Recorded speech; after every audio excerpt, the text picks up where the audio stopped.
Hey everyone, how are y'all? This video is going to be a long one. I'll be talking about the englot drama, the accusations of Engfa being rude toward Charlotte, and a lot of good things too, updates on Freen and Becky, plus Pam Arhoung and Devika, Enjoyjune, TK Nur+lenamiu, Cow Jane, Faye Adam. I'll timestamp everything for you guys. First, there's a big drama happening in the englot fandom, and I didn't see this coming.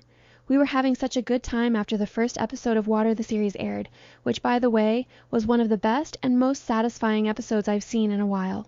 I really thought we had finally entered the englot happy era after months of nonstop drama. But here we are again. There is an overwhelming amount of information, so many claims, old issues being dragged up again, so I've tried my best to structure everything in this video. Whether you're a Charlotte fan or an Engfa fan, please be respectful in the comments. I'm not making claims here, I'm just reporting what's already being said online. Not everything is necessarily true or factual. Now the elephant in the room, these videos that solo fans are mad about? There's a clip from the Welcome to Water fan premiere where Engfa leaves the stage and Charlotte is left behind. Fans are saying things like Engfa looked like she didn't want to be there with Charlotte, that she seemed distant, that the fan service felt forced, all of that. On top of that, fans are bringing up more so-called evidence to support this narrative. Rumors that Water series is englot's last project together and that they'll split after this. Speculation that Engfa might get a new partner. Claims that Engfa isn't liking as many couple-related posts as Charlotte. Her interactions with Lena being framed as proof she's happier with someone else. People are even saying she seems more engaged with Lena than with Charlotte, and that she isn't promoting Water or englot as much as before. And of course, everything escalated after that one moment, Engfa leaving the event while Charlotte stayed on stage. For some fans, that was rude and just reinforced their existing narrative. But here's the context. Engfa left because she had another event and a flight to catch. She went to the Stain Roadshow event for her movie where she was joined by Freen, Sarocha, and Jess. They attended the event together, and afterward there seemed to be a small celebration or party, which is completely normal to see.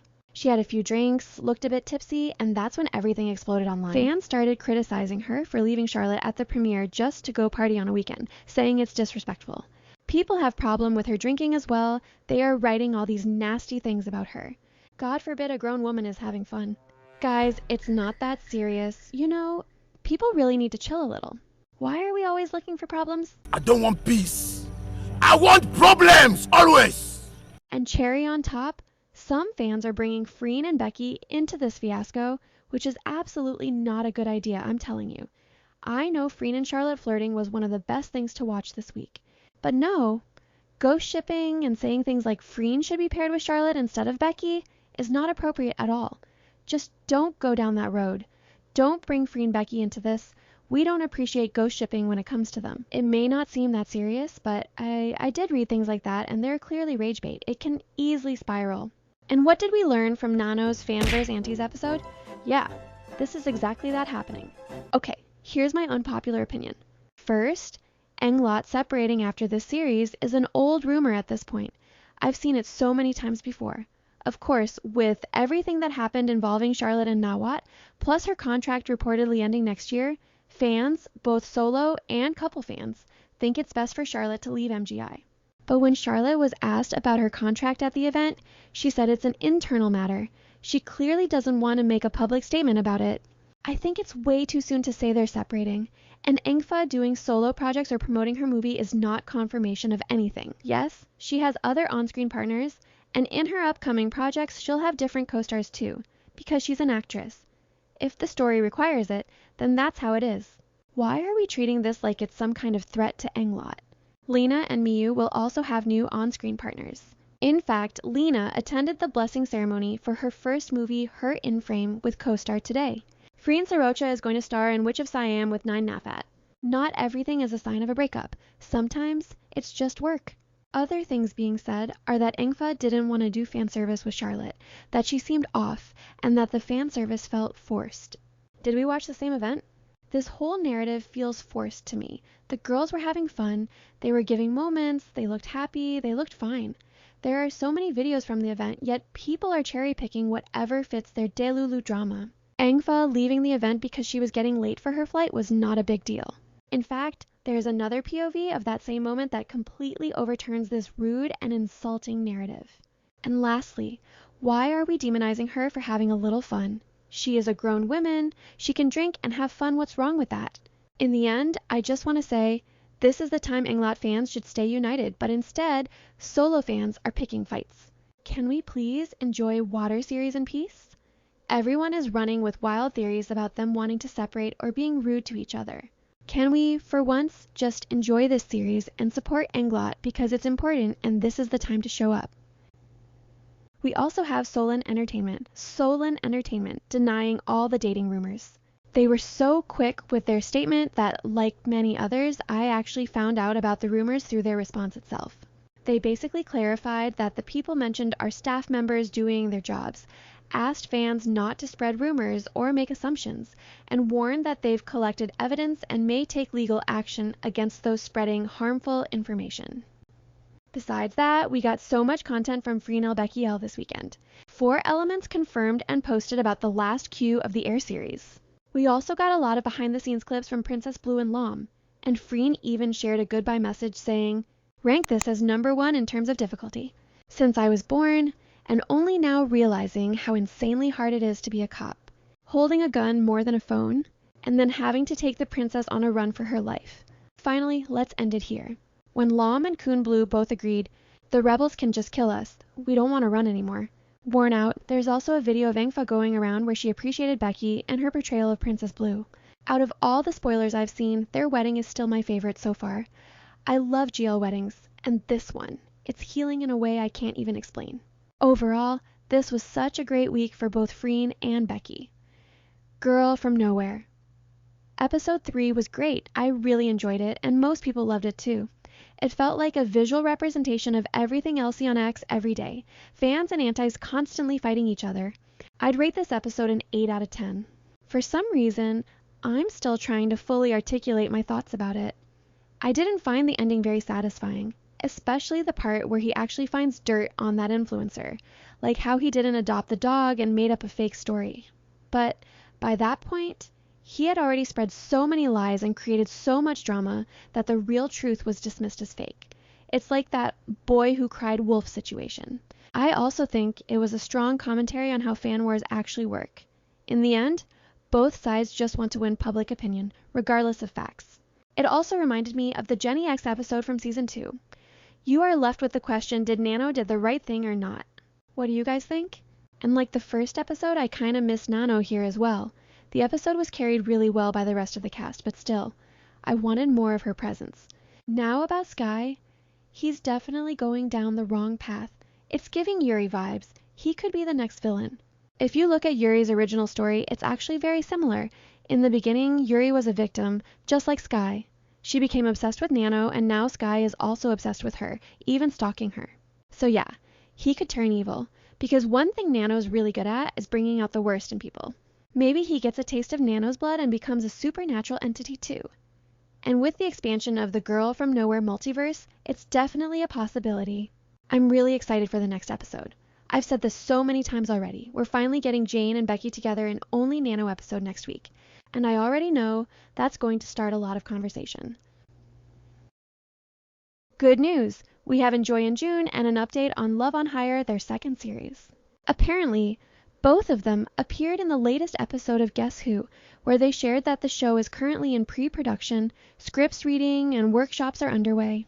And this update feels huge, because if you remember, just 2 months ago, Enjoy went live, and you could tell she was frustrated. No couple events, barely any fan interactions, and she openly said she had no idea what was happening with Love on Hire. So hearing this now, it feels like finally, after all that uncertainty, there's movement, there's direction. For Enjoyjune fans, this isn't just an update.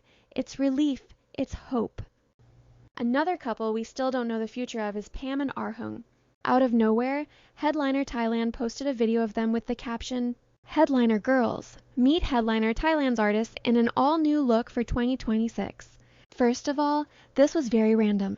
There is no explanation or context. Fans immediately started asking, is this a hint? Are they getting another project together? But it doesn't really look like that. Fans noticed Arhoung didn't interact with the post at all, while Pam at least reposted it. That said, there is also a simple explanation. Pam is signed under Headliner while Arhoung isn't, so her reposting makes sense. Still, All of this just adds fuel to the ongoing rumors about them possibly separating. And on top of that, we have Devika responding to comments about investing her own money in Benji's second series, after fans accused her of being sarcastic. This is everything she said. I'm going to read the translation. Let me say something for a bit.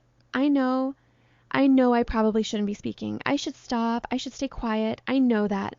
I've already been criticized. I've already been told off. But I just want to say that I had no bad intentions. I wasn't trying to pressure anyone or anything like that.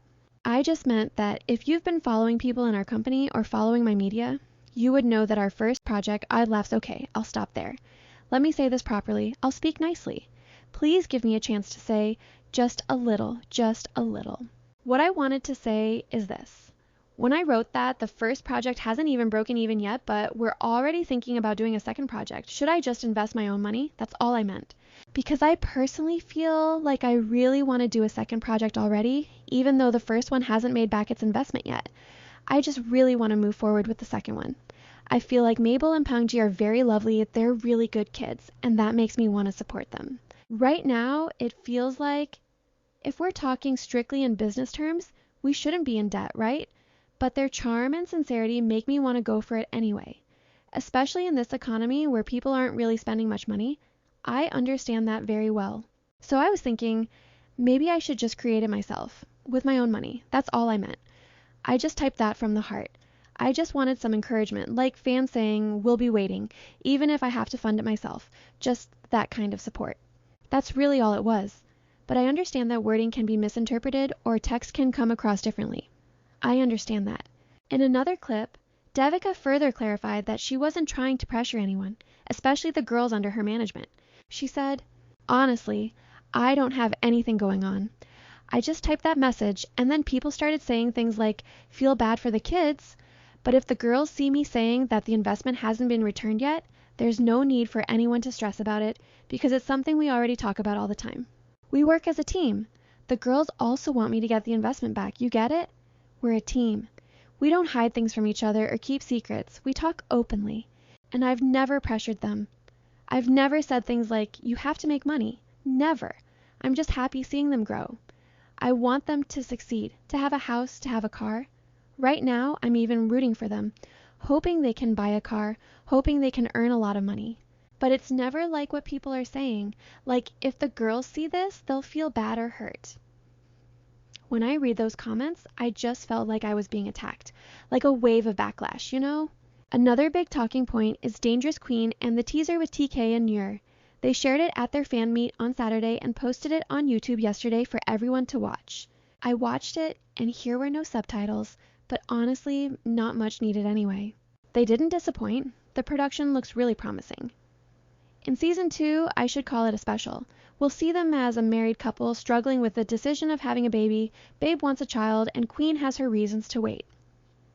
I think this is such a fresh angle, especially since we haven't really seen this kind of conversation in GLs before. We have kids in GL shows like Donut in Play Park, Rin and Kem with their twins, Lin and Jane adopting a daughter, and Annan and Pin also adopted a kid in Loyal Pin. But exploring the challenges of starting a family for a lesbian couple is new territory, and if Dangerous Queen does it right, it's going to be amazing. Also, Nur's mom is hilarious. There was a comment on a post of the scene where Benita says to Queen that your mom wants a grandkid, and Nur's chimed in, she commented, you're using mom as an excuse. I'm not making this up. Okay, let's quickly wrap this up. Love was on live and asked fans not to overthink simple things, like Mike spending time in Korea with her sister and family. Broken of Love is revealing its cast, and wow, they're all senior well-known actors in Thai entertainment. Each day, Fable Entertainment is dropping key visuals.